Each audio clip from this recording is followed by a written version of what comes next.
Okay, welcome back everyone. And thank you very much for that last session and for the very interesting questions. We're now continuing our session looking at freshwater applications. I'm going to hand over to Claire Neal from the Scottish Environment Protection Agency, who's going to tell us about using Sentinel-2 data to monitor eutrophication. Hi everybody, so my name is Claire Neal and I'm a senior scientist at the Scottish Environment Protection Agency. I'm also an honorary lecturer at the University of Stirling. Today I'm presenting a method for assessing chlorophyll concentrations in inland waters using Sentinel-2. This is work that was funded by the Satellite Applications Catapult and NERC, and it was developed in collaboration with a number of other organisations, including SEPA, the Environment Agency, Scottish Water and Anglian Water. What we're really trying to do is determine whether or not we can use satellite data to infer information related to water quality. It's not just about creating the data, but actually finding ways of using it and which kind of research or adaptations are required in order to make it useful for regulatory monitoring. And what I'm presenting today is really the headlines of some of that work so far. So the environment agencies are required through various legislations such as the Water Framework Directive to monitor and assess inland water quality. So this is done typically using ground-based approaches where a scientist will go to a water body, take a sample, return that to a laboratory, take some measurements and use a collection of measurements to assign a quality status to that particular water body. If you check the legislation requirements, such as the ones that I have here for the Water Framework Directive, you'll notice that in some cases, the ground-based approach actually fails to meet some of the directive requirements. So for example, it states that samples must be representative of open water conditions, whereas in fact, the majority of samples are actually taken from the shoreline. It states that we need 12 samples per year for the Water Framework Directive lakes in order to assign a classification. And again, this is actually slightly restricted.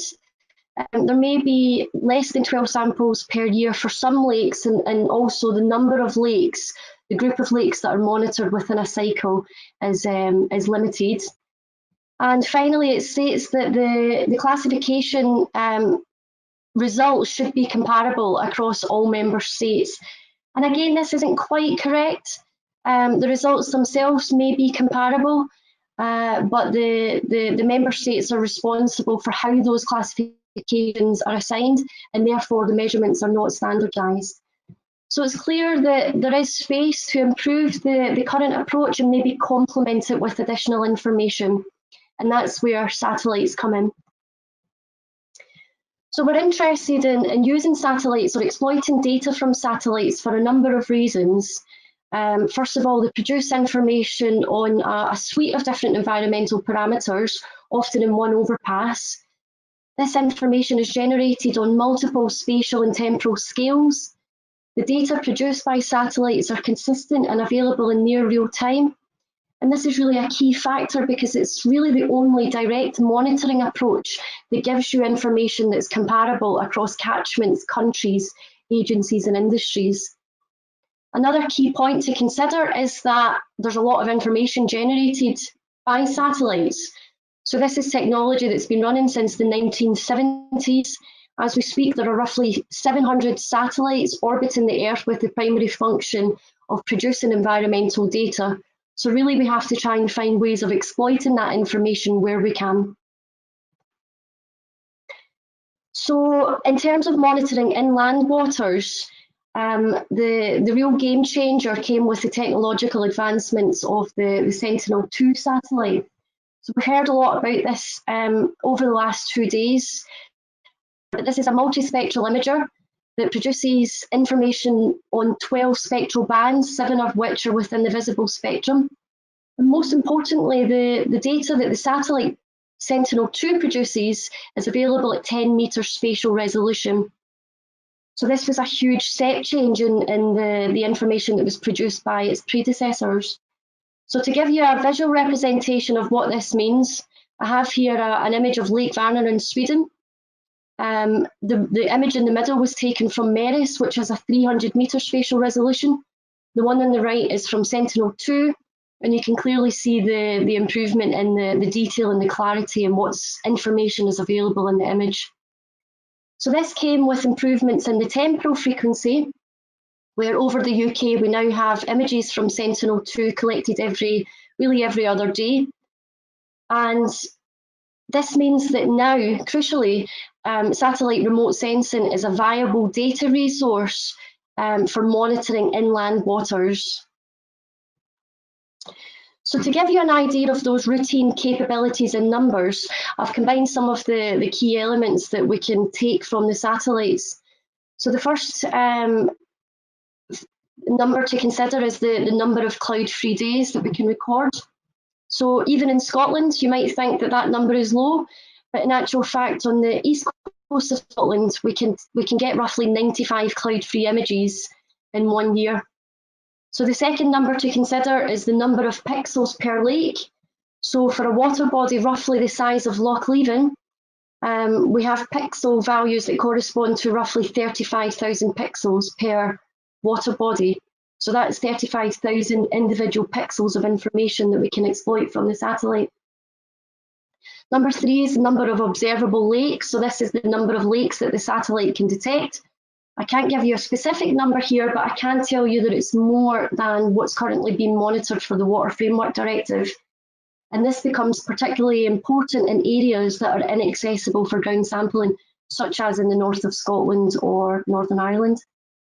So if you combine and collate all of those numbers, this little table gives you a comparison of the two methods. So in terms of the number of samples taken per year, SEPA collect roughly 1 sample per month, so that's 12. We have 95 cloud-free images from Sentinel-2. Regarding the number of lakes sampled per year, that's roughly about 60 from SEPA, and that corresponds to the thousands that can be detected in one overpass from Sentinel. For spatial representation, of course, we've got 1 sample location when we take the ground measurements, and this corresponds to tens of thousands or even hundreds of thousands of pixels that are available from Sentinel-2. So if you multiply them all together, we have roughly 720 samples collected by SEPA every year that are going forward to make a classification, and this corresponds to 950 million equivalent samples from Sentinel-2. So of course you can see it's clear we should be trying to use this information where we can. So all of this technological innovation came with advances, scientific advances through the Global Lakes project, as Andrew has already described. So there were 2 key outputs from Global Lakes that I've used and adapted for this work with Sentinel-2. So the first was the optical water type classification, whereby every remote sensing reflecting spectra was assigned an optical water type based on the catalogue of 13 distinct optical water types that were identified globally. I also used the algorithm selection approach, whereby the best performing algorithm for each of these optical water types were combined and collated to give a method that was applicable for a global environment. So these 2 outputs, it was necessary to simplify them for Sentinel-2 and specifically Sentinel-2 data that had been corrected using the POLYMER atmospheric correction. So here we see some typical spectra that's been generated from Sentinel-2 POLYMER. You'll notice that it doesn't have as many of the spectral characteristics that you would expect from, for example, MERIS, that has more wavebands within the visible spectrum. So we simplified the optical water type technique to try and capture as much of the characteristics in the Sentinel-2 data, and this was really based on these 2 conditions. So the first one, whether or not there's a peak in the blue or green waveband, and secondly, whether or not there's a peak in the red waveband. So using these 2 simple conditions, we can then create 4 simplified optical water types that's designed specifically for the Sentinel-2 data. And then within each of those optical water types, we can apply a different algorithm. So in the case of class 1 and 4, where there was no observed red peak, I've applied an algorithm that's based on the blue-green waveband ratio. So this was the algorithm that was developed by NASA in the 2000s, and it's typically applied to clearer water bodies, or water bodies where you would only expect to find phytoplankton. In terms of optical water types 2 and 3, where we do have a red peak, I've applied a near infrared or red waveband ratio algorithm that again was designed primarily for more optically complex water bodies. So combining all this information together in a dynamic switching algorithm, we applied this to every Sentinel image that had been collected over the UK. So I'm sure you can imagine this was a huge task. This covers the Sentinel period from 2015 until present day, and corresponds to over 81,000 Sentinel-2 images that have been processed so far. It incorporates the 933 Water Framework Directive water bodies in Scotland and England, just to this point, but we always want to try and incorporate more water bodies into the processing chain. And this corresponds to over 135,000 individual lake outputs, so individual chlorophyll values from individual lakes with associated chlorophyll values. And all of this information has been combined in the lake portal that Vigelis described in the previous talk. So of course, the first thing that we have to do is determine whether or not the information is accurate, whether the algorithm works. And you would normally do this using a point-by-point comparison between the ground sample and the satellite estimate, where we have a corresponding overpass or match-up. But what became, so I did this with the SEPA and EA sample data, and what became clear really quickly is that it's extremely difficult to validate these results when we don't know exactly where a sample has been taken from. So to try and demonstrate this, I drew a 5 by 5 pixel boundary or buffer around the coordinates where we think the samples have been taken from, and then assess the relationship between the sample chlorophyll and the satellite estimate as the homogeneity within that sample or within that boundary is increased. And what you see is, as that boundary becomes more consistent in terms of the variability of the pixels contained within it, we have a better relationship, or a stronger relationship, between the sample chlorophyll and the estimate derived from satellite. So you can see that there for the 25, 50 and 80% homogeneity within the pixel boundaries. So what we're demonstrating here is not the accuracy of the satellite or the algorithm, but actually the natural variability that you would expect from the Sentinel-2 pixels to apply to the result when you do these point-by-point comparisons. So another way that we can assess the quality of the data or the performance of the algorithm is to aggregate the data and consider time series of information as opposed to point-by-point samples. So I have here 4 time series just from 4 random water bodies, but I just want to point out that every time series for all those 933 water bodies are available on that the Lakes portal. So we see here the blue dots, which are the satellite lake averages. So that is every water body, every pixel in the water body has been averaged to a single lake value, and then monthly images have been averaged to a monthly value. So that's the aggregation that we can then compare to the sample data, which is shown as the black line. And what you see here is good agreement between what the satellite is seeing and what's been sampled. When we have satellite data available, it seems to pick up a majority of the peaks that we get from the ground sampling. So this is a really good indication that the approach and the information that's available through this approach with Sentinel-2 is applicable. So I just want to finish with a couple of slides that describe some of the ways that we're wanting to use this information for regulatory monitoring. So the first one here, I've described the application, which is using satellite data to quantify change.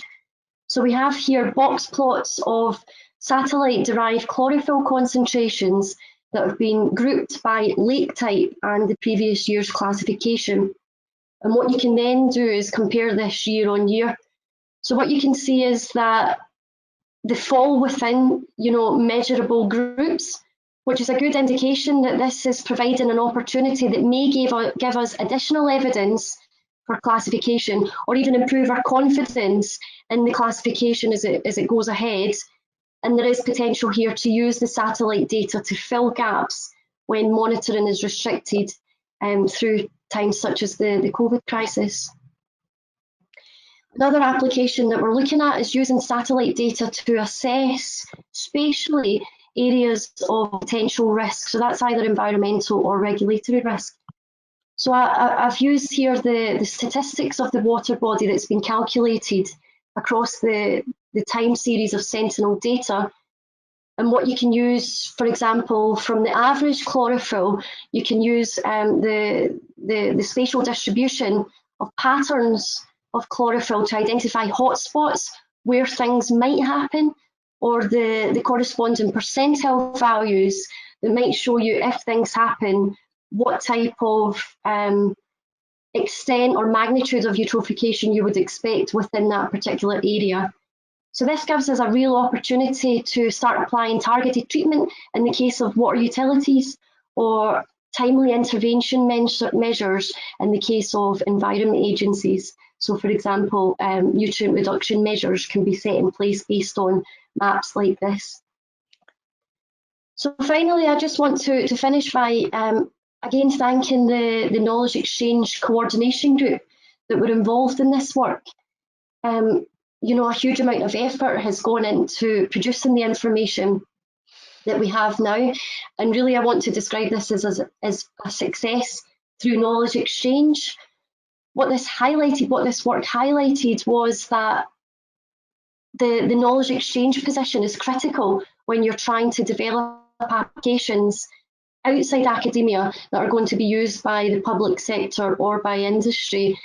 And this is something that I feel that we have to consider moving forward in bigger grants that have functions or objectives of producing services for the public sector. But I noticed that was one of the comments in the panel session today, so hopefully we can pick that up later. Thank you. Thank you very much, Claire, and thank you especially for those applications at the end. As you say, we are going to have a talk at the end about applications. That's really helpful. Hopefully that's inspired some people to put their ideas on Meeting Pulse for discussion later on. We're going to move straight on to Stefan Simis from Plymouth Marine Laboratory now, who's going to talk to us about the Monocle project. Thank you. So I'm actually continuing on very much the same topic that Claire was discussing, taking a bit wider view. And if this morning Andrew, Tyler, Bagalis, Paracus, and Claire have convinced you that we have solved every issue, then I will try to provide some views of what still needs doing. So the topic of this talk is the wider sense of how we will integrate our in situ and satellite observation capability to observe water quality in both inland and coastal water bodies. I'm referencing a few projects. Monocle is very much focused on the in situ sensor development side of things. EOMORIS is a project that has now finished, which had both a service development component for Sentinel-2 and Sentinel-3 satellites, but it was also looking at the barriers to uptake, which Claire already hinted at. And finally, the Lake CCI project is one where we're trying to drive the R&D into climate quality data sets. So I decided that, because like others this morning, I also tend to run over time, I'll put my key messages on in front in case people start disappearing. So really the points I would like to make is that there is a misalignment between what we currently have as as countries really going in terms of statutory monitoring in situ, and the remote sensing strategies that are currently available. The other point I'd like to make is that there is still room for a large drive for improved cost effectiveness and spatial coverage with in situ observations, and that should be part of the solution to better bridge that gap between the in situ and remote monitoring. And then I'll point to a few hopefully helpful resources that should also be in the resource pack. I'll double check later on. There's a stakeholder survey done under Monocle that I'll be referring to a couple times. There's a white paper that was published last year which summarizes a set of recommendations towards policymakers. And then of course there's the resources that are being produced under Monocle. So I'll start with this survey. One of the questions we asked from a sort of a global sample of water quality practitioners was what are the variables that we ought to be including and regularly monitoring, because we're all working for the Water Framework Directive and not everybody has a directive to work towards. And it's very clear that here in blue, the elements that are marked in blue are the ones that require an in situ sampling presence, that therefore will also never disappear. The nutrient data, the dissolved oxygen, for example, bacterial, microbial elements that should be monitored. But there is also overlap where remote sensing observation can be complementary and hopefully fill some data gaps. Another result was to the question, how often are important variables being measured, and how often do you think they ought to be measured to best represent the changing state of the system? Now you can see that the minimum requirements sort of peak between the quarterly to monthly, perhaps weekly scales. What is current practice for most practitioners is the quarterly to the weekly scale. Monthly is most common, but there's large agreement that the desired frequency is even hourly to reflect changes in the system. So obviously there's a lot that an hourly wouldn't even be within reach with most remote sensors at the moment. So there's a need for solutions to better manage water bodies. We sort of came up with a summary document. This is the white paper that you can see here. And one of the leading questions is really, why is the uptake of satellite-derived water quality products slow, especially in Europe? And there are answers coming from discussions with actors in environment agencies, for example, that it's not quite certain what the maturity of the methodology is. Everybody seems to be advocating a different approach. There's also a large aspect of there's just not the budget to look into it, or because it is not currently embedded in monitoring policy frameworks, we have our hands full with the elements that are. So I do recommend that if you haven't seen this yet to take a look. I will skim over this because Claire mentioned it quite nicely. So this is the European perspective of what is and isn't currently observed. So of all the Water Framework Directive monitoring bodies, you can see the UK is actually doing fairly well. Most of the water bodies that are identified are also being observed. And of course, if you go further north, where especially there are thousands and thousands of lakes to be visited, there is more unobserved water than there is observed. And then when we look at the frequency of observations, very often this peaks between 5 and absolutely a maximum of 20 samples per monitored water body per year. So also there exist gaps. I don't want to be part of that oversell. We did provide a table where remote sensing could be complementary. And there's one very telling example where current systems are actually not covering for example, the frequency and intensity of planktonic blooms, which is a desired monitoring reporting variable. So this is where even weekly sampling might easily miss important events, and station-wide sampling would not necessarily cover the extent of phytoplankton blooms, for example. And there's a lot more in this document to look at. We use examples from 6 participating countries, the 6 countries that were represented in the project. There are a lot of commonalities in how the reports for countries where remote sensing data has started to become more part of the procedure are reported. I must say these are not the colors that some of you may be used to. We decided to make a colorblind friendly version of this report. There's a set of recommendations made then in the report, which is first and foremost to recognize that there is value in this added information. There is the recommendation that our next step should be towards harmonizing the practices, and this is where the water force coordinating action that Andrew mentioned this morning also will come in. There's then a recommendation to actually reference the use in the reporting guidance for the Water Framework Directive, such that when countries do decide to start using this information, it is clear how it ought to be reported, and so on. This is a big slide. I made it as colorful as I could, but this is basically my own SWOT analysis of where we are with remote sensing for Water Framework Directive policy or water quality monitoring policy in general using Earth observation. I think since we've already had a day and a bit of talks, that the strengths are fairly well shared now. I would maybe highlight that among the opportunities are less heard messages.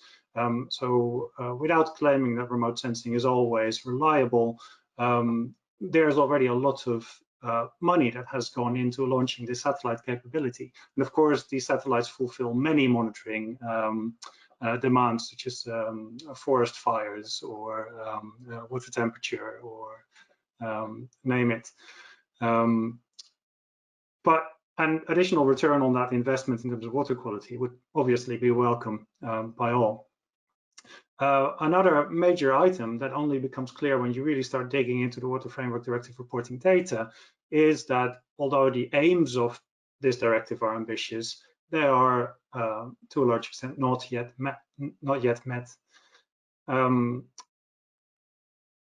I would say that overall weaknesses are also well known, so we don't necessarily have the space, the room to invest in this. Claire's Knowledge Exchange Fellowship is a welcome exception, I'd say.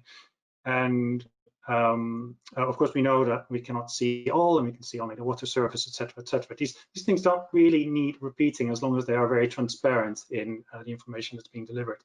Overall, I could say that you could summarize the threats as being an oversell, that product quality may be limited and needs to be very transparent. Methods are still evolving and we need to deal with that. We shouldn't stop evolving them, but in terms of long-term monitoring, that creates a burden to keep reanalyzing large volumes of data. And perhaps another risk for this sector is a growing skills gap. At the same time, we see rapid growth in investment. I want to focus a little bit on the capabilities and trust issues. So by looking at the quality that we may expect and a couple of solutions that we may want to invest in. So first of all, I'm showing you just a side-by-side. It's actually not the best example that I've taken here, but the Sentinel-2 coverage here in the coastal area in the southwest of the UK is quite well covered. And the Sentinel-3, which shows a bit speckled here, which is more due to selection of algorithm than quality of the data, is side by side. And what I want to show is that when we look at the larger pixels from the Sentinel-3 satellite, we start to have a very, very clear influence of coastal presence. Whereas the Sentinel-2 data can pick that apart into smaller pixels. You could still have a clear coastal influence there. However, what we need to conclude here is that particularly near land, there are product inconsistencies, and it will depend very much on what the sensor's capabilities are. Of course, the ocean color sensors allow us far greater depth of information into water quality. They have multiple narrow wavebands So it will it provides us to look at functional types, for example, of phytoplankton, which we cannot do with a sensor that was essentially designed for land, such as the Sentinel-2. Future sensors may perhaps combine these elements. I'm showing this alongside actually an excerpt from the UK and Ireland-wide Sentinel-2 service concept that we developed in this EO Morris project with colleagues throughout Europe. And this is still running operationally, and it is the same concept that the Copernicus Land Service is based on, the Colymnos data processor that uses the optical water types mentioned this morning.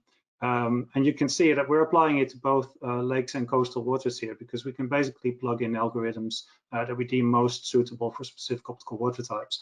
I say this is a service concept because personally I think more R&D is needed before it should be widely used.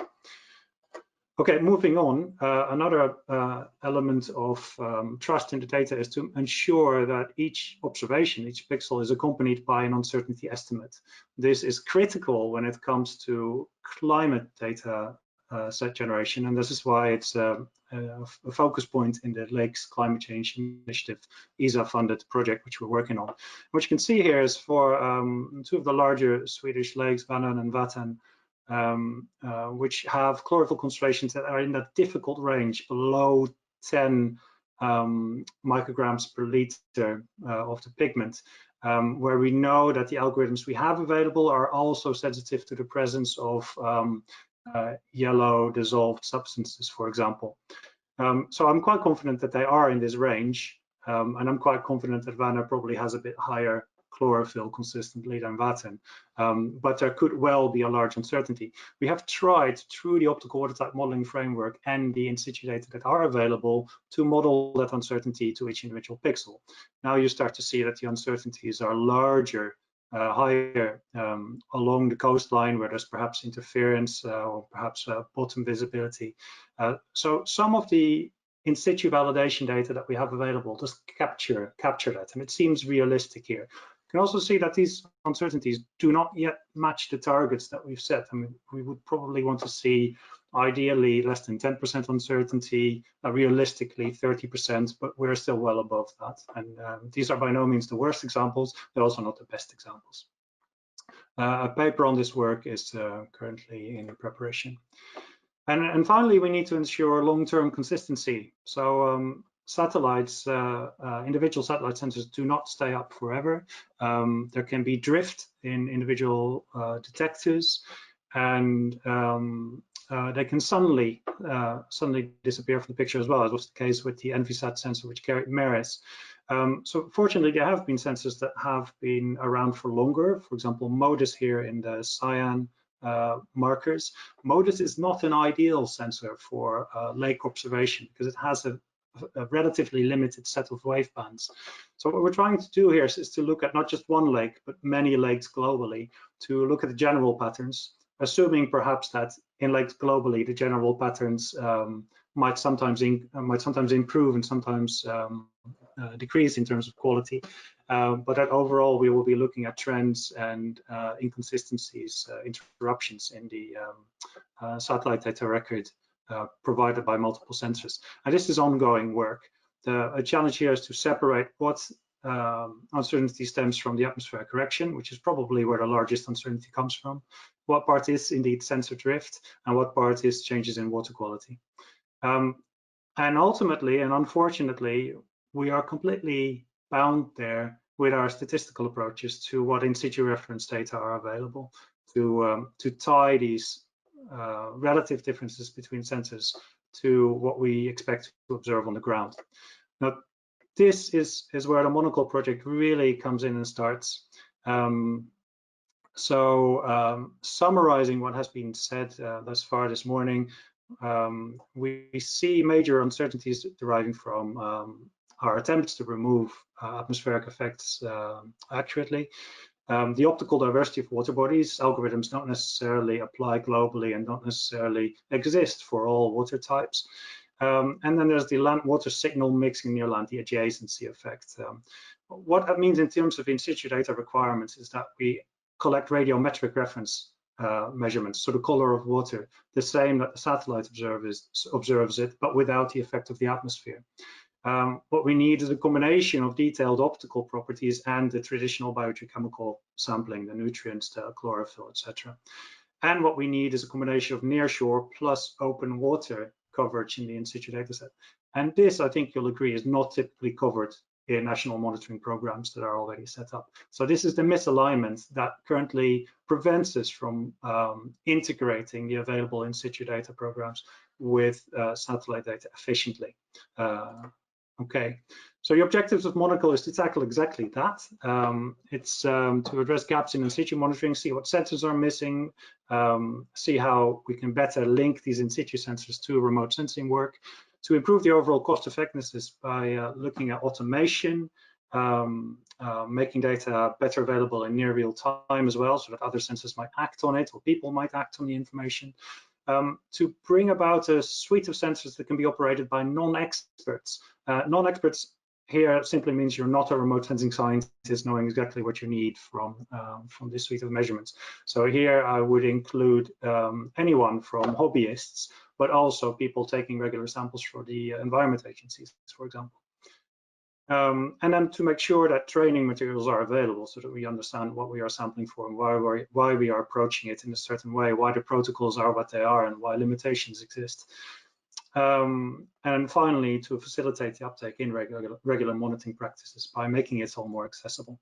So I have a few examples. I don't have much left, probably not much time left. So I have a few examples of the sensor suite that's being developed, and I'm not including all. I'll start with the automated systems. So here are systems to measure light. This nifty and expensive suitcase contains a series of radiometers that Water Insight markets as their WISP station solution. The nice thing about that is that it's really an all-in-one service. You install it, the data will flow through their systems, will be calibrated, analyzed, and made available through web services. So it's easy for us in this project to pick it up from the web services and align it with remote sensing data. A very similar setup, but using off-the-shelf commercially available sensors, and then a sort of robotic system to ensure that the viewing angles change, is available now as open source to be mounted on ships. So that allows us to get much wider spatial coverage than from a fixed position. And this can be installed on monitoring ships, on research vessels, but also we are working with ferry companies to just have one on each of their fleets, hopefully in future. And again, this is there's a few tricks in here to make it somewhat lower cost than alternatives. And finally, some of you will know that there exists sort of robotic arms with sensors to look at the atmospheric transmissivity, aeronet stations. This is an alternative approach that doesn't need robotics. It has a shading pattern in its optical dome and multiple sensors inside. And what it does is it will give us the diffuse and direct solar irradiance. So on a day like this in the photo where it's very cloudy, most of the light that reaches the sensor will be diffuse. Whereas if you have blue sky, some of the sensors that are outside the shading pattern will have a much higher signal than the ones that are being shaded. Now there are various ways, and I could talk about this for an hour in itself, to combine these systems to come with even more reliable in situ measurements of watercolor. And if you are interested in this, by all means, let us know. Unfortunately, this comes still with a hefty price bracket, so 20 to 40K, loosely estimated. We're talking about prototypes here for one of these systems. So these would be set up at strategic monitoring sites, perhaps.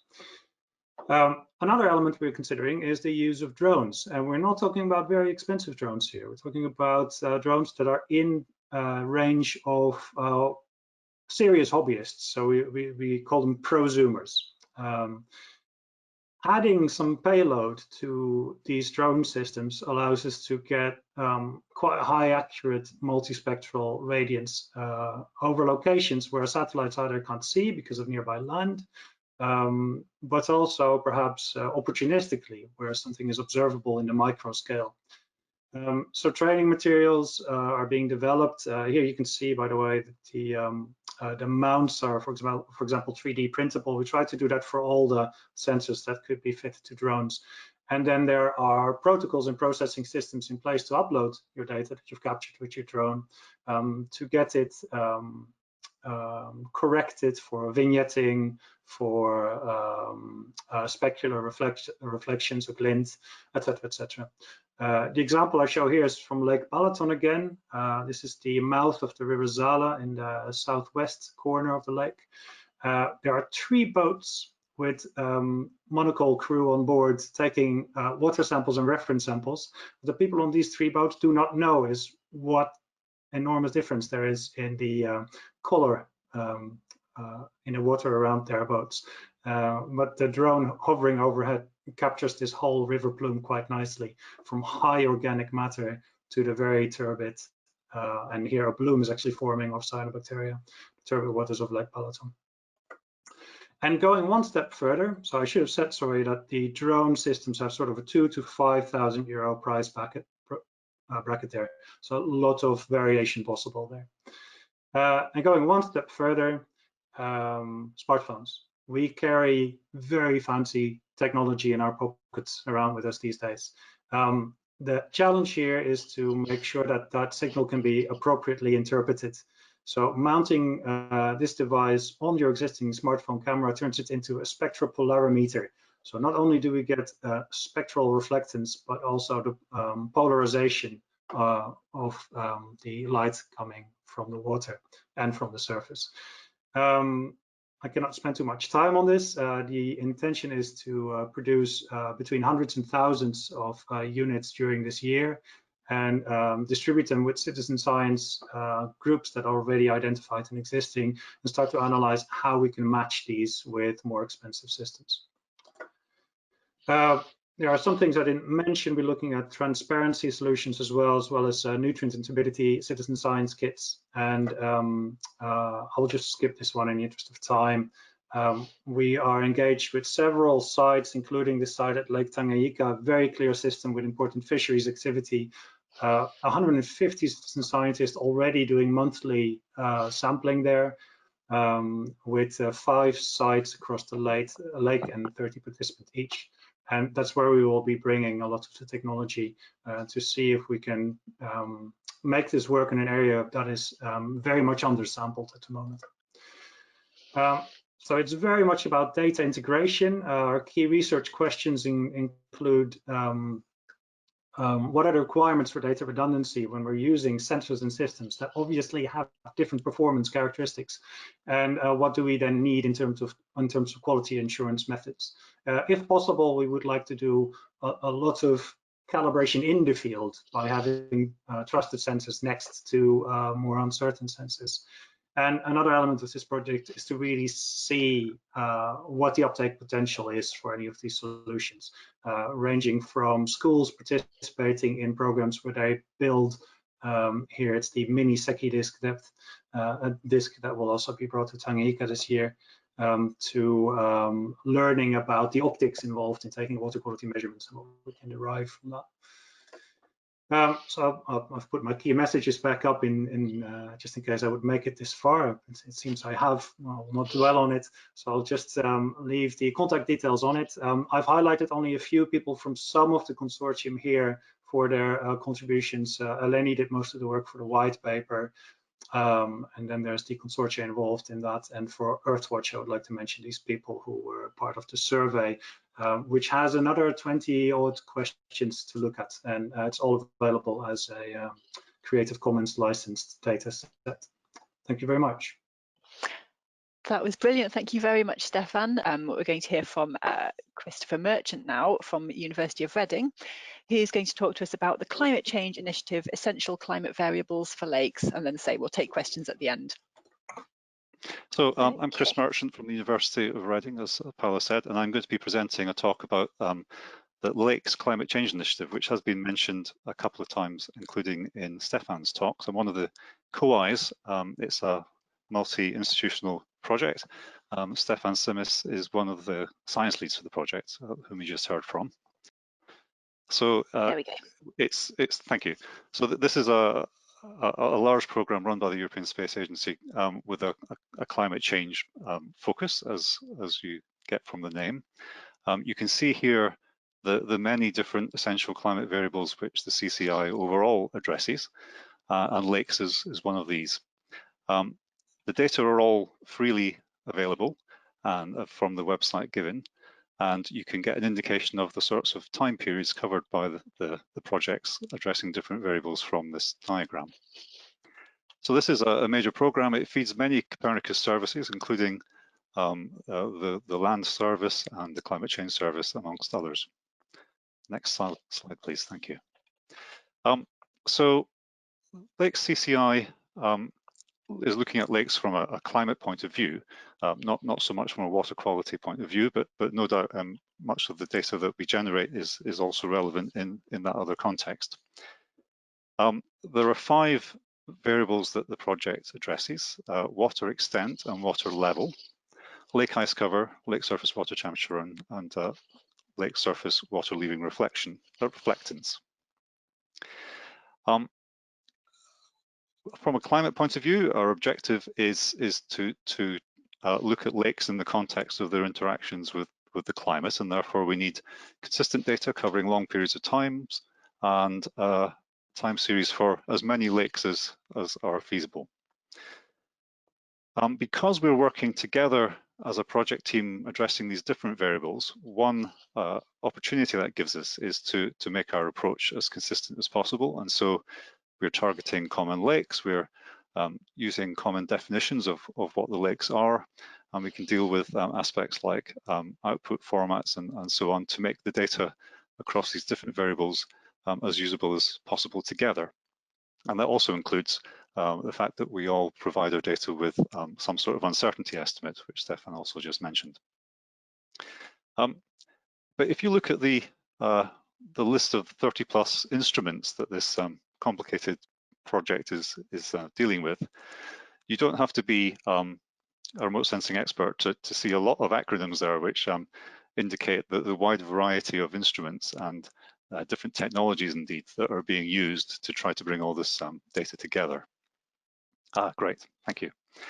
And that does bring some limitations. So although we are making the data together in such ways to be as usable as possible, fundamentally the observations of the different types of variables are not all synchronous. Some are available at different revisit times, different frequencies of observation. Some of the data variables may have continuity issues, so gaps where there are no sensors. And in general, of course, newer satellites offer more capabilities. And since we're looking over a couple of decades, that is also evident in the data. Nonetheless, a consistent and common project like this is the best way to bring this range of data together in a way that can be usable as far as possible. So what I'm going to do, and given the time, I'm going to try and do this really quickly, is briefly talk about the overall scientific challenges we're interested in and give some examples for each of the different variables of the sorts of work that's going on. So if we have the next slide, please. Because this is a climate change initiative, our scientific challenges are really focused on that climate change aspect. We want to look at climate-lake interactions with respect to the water cycle, yes, but also greenhouse gas cycles and biophysical processes. And we're aiming to use the data to interpret recent changes in lakes, so by recent, the last couple of decades in the climate context, and understand the diverse features of different inland waters. And the thing that has been said before, that remote sensing can give us a large and relatively long observation data set, which enables us to attempt to disentangle natural and anthropogenic changes within the different signals that we see across these variables. Next slide, please. And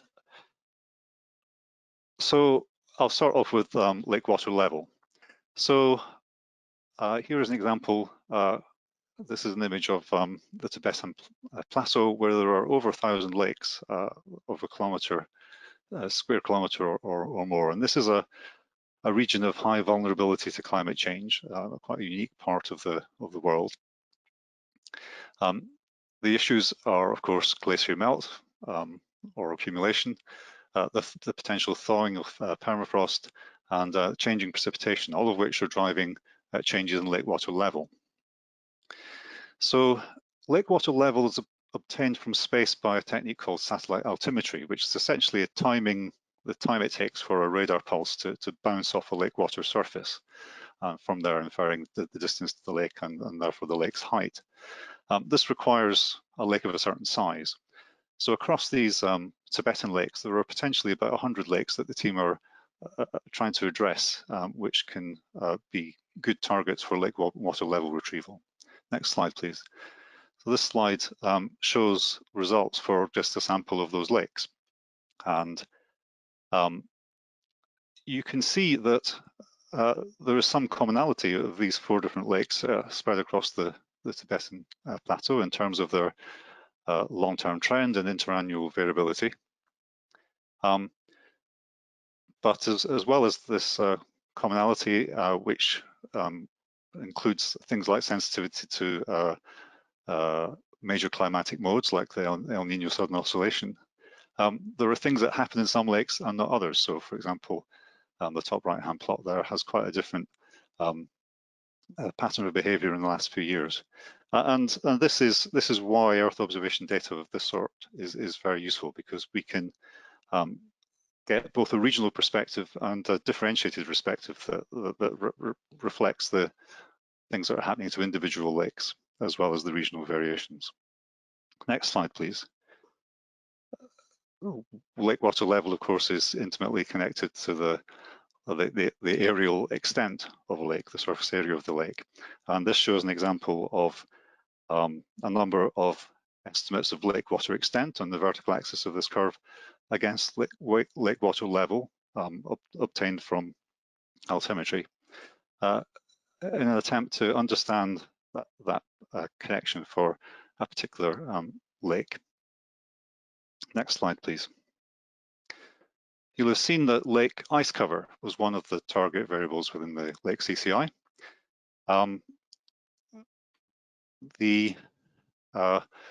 This is not just a question of ice cover itself. Of course, the freeze up and break up are also long-standing things that have been measured over recent centuries, and satellite data can extend that record in current time as well, which is important because in situ observations of ice freeze and breakup dates have become drastically less common on a global scale in recent decades than they had been. So the current project is addressing the presence of ice on lakes in a resolved sense, spatially resolved sense, and experimentally the project is also looking at aspects of lake ice thickness. And of course, from a climate point of view, the presence or absence of a covering of ice on a lake is an extremely important modulator of the interactions of the lake with its climate context. Next slide, please. So I guess in this meeting, we've heard quite a lot about aspects of lake remote sensing that are linked to water leaving reflectance. So maybe I don't need to say too much about that. From a climate point of view, there is a relevance in that the heat trapping potential, so the absorption of solar radiation and the scattering of the radiance from the surface is linked to the color as well. So there's a physical climate interaction with that lake color, which can also link through to the biological state, of course. We'll go to the next slide. And in fact, I think since we've talked about lake color and biogeochemistry during the meeting, I think we'll just go on to the next one for my next example. Okay, so this is the part of the project that I work on, the lake surface water temperature. As one of the major aspects of how a lake functions is, of course, how the waters of the lake mix vertically, which can be very different for different lakes in different times of the year. And in this project, we were looking at the question of how lake mixing will change because of climate change in the future. Now, immediately, of course, we have a problem with Earth observation in that we see the surface of the lake. We see the surface temperature. It's lake surface water temperature that we can observe, whereas mixing regimes, of course, we'd really like to have profile information. Next slide, please. So the approach was to use the lake surface water temperature data from Earth observation to train a lake model and then to model the future. So we used the Earth observation data, which is about a 20-year record over many hundreds of lakes, which you can see in the top left map, to train a one-dimensional lake model called Flake. We then verified on some of the rare cases where there is centennial timescale temperature information for lakes going back through the 20th century. We verified that that tuned model could represent the climate scale types of changes that lakes might undergo, and that's the lower figure there. And we also verified that in the current day, the data from the lake model could be interpreted by looking at the profile that the model output and analyzing that in terms of its mixing regime. So the classic classifications of lakes according to how often in the course of a year they mix throughout their depth, and how much of the time they're stratified so that the warm waters are floating on top of the lake. And it was found that the trained model could reproduce centennial change, and the trained model could also predict the current mixing time of lakes with high accuracy. Next slide, please. We then took climate change projections from the EasyMIP, which is a climate modeling into comparison project, to see what the trained model predicted for the future stratification states of lakes over the coming century, so through to 2080 through to 2100. Now the predictions are that, of course, many lakes will become ice-free during that period, so we'll no longer have that wintertime ice cover in most years. Surface waters will warm, and out of the 665 lakes that were looked at, 100 were projected to undergo changes in their mixing regime, of which 25 will become permanently stratified. And of course, that's a major change in the ecosystem function of the lakes that go through that sort of transition. Okay, next slide, please. So I've rushed through that in view of time. I think I started after the time I was meant to finish, so hopefully that's been understandable, but also brief, and that has enticed you to look at the data from this project. The version 1 data were released this year. As well as individual data streams, there is a collection of all the variables put together. And as I said, there's a website for where you can go and get any CCI data that you wish to find. So this is an early stage of the CCI project, although various of us have worked together in the past in previous projects, including Global Lakes. We're working towards a version 2 data set, which will be created next year. And we really welcome feedback on experiences of using our data for your applications in the meantime to help us shape that version 2 and also hopefully future versions of the data. So the head of our user interaction is Claudia Giardino.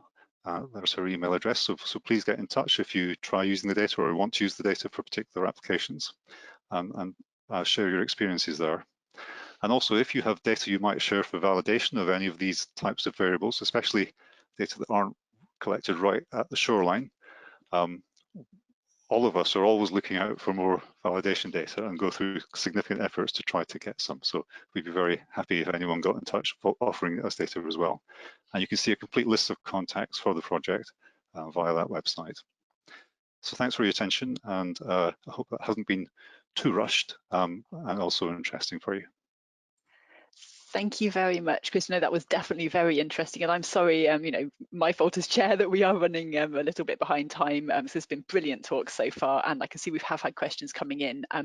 We've kind of gone into the break time, but I think it would be lovely if the speakers are willing, if we could just at least maybe take one question each, if that's possible. And we will start promptly at 3:15 with our next session. But if speakers are available now, and Emily, if you've got questions, we could perhaps quickly do that. Brilliant. Yep, we've had a good range of questions coming in, so thank you everyone who has been sending them through. So the first one I'm going to do is for yourself, Claire. So we've had a couple of questions here talking about how you would account for the depths of water bodies. For instance, they may vary from 20 centimeters to 3 meters, and how would you adapt, you know, the different signals that are going to be coming from those different depths? So the estimates from the satellite are just from the surface.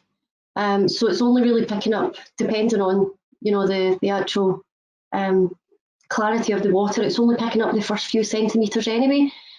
So everything that's returned in terms of the chlorophyll concentration is the concentration at the surface. So the depth, provided you're not seeing the bottom, is irrelevant. Okay, brilliant. Thank you very much. Okay, most popular one for Stefan then, coming to yourself next, if that's okay. And the question is, how can users of Earth observation water quality products find the correct ones for their needs? For example, how to know which product would perform well for a specific lake? That's a great question. I'm not going to pretend to have the answer. I think this is the question driving the science at the moment. We know that the optical diversity of water bodies is far greater than what we've observed so far. We know that those 13 optical water types that have been defined from the available in situ data give us a handle on which algorithms might work best where. Beyond that, I think only have two possibilities. Ask somebody to look at what's available from different satellite methods and provide them with the in situ data, or do the analysis yourself for an independent validation. I would say I'm going to put a slight twist on this answer. Those methods using optical water type definitions that then use algorithms that are tuned to all the global pool of data available for that optical water type. It is an improvement globally, but it is not necessarily an improvement locally, because you end up with a global algorithm that works for that type of water, it's adaptive, etc. If you did the same exercise on a local scale, you could get better, because the whole inversion of satellite sensed water color to chlorophyll, for example, is still a problem with too many unknowns. So I'm not going to say we are there. Where I would like to drive the science is to come up with an uncertainty estimate with every estimate, so that you can see from that additional data whether it's good enough for your specific lake. Yeah, okay, fantastic. Thank you very much. And then to Christopher, a question for you that's come through, it seems most popular, is can Earth observation data provide an early warning system if a lake seems likely to stop mixing and become stratified? And if so, can anything be done? So I assume this is in terms of the slightly longer timescale rather than in a given year. And yes, I suppose that's what, in one sense, what our paper was doing. So we did simulate individual lakes going forward through the next century, and identify the individual lakes which, under those projections, would stop stratifying. And of course, some are closer than others in terms of when in that period, according to our simulations, they would stop mixing regularly. So yes, I mean, I think it's in terms of a early warning system on a climate timescale, it's got to be done with a mixture of Earth observation and modelling, and that is essentially what we've done. We could extend it further to a wider range of lakes in future. Brilliant. Yeah, fantastic. Thank you very much, everyone. Okay, thank you. And I think there's a couple of minutes we can take for a break. And I think it would be useful now if I get things set up for the next session with Steve Greb. So we will be starting at 3:15, going into our future development session. Okay, thank you, everyone.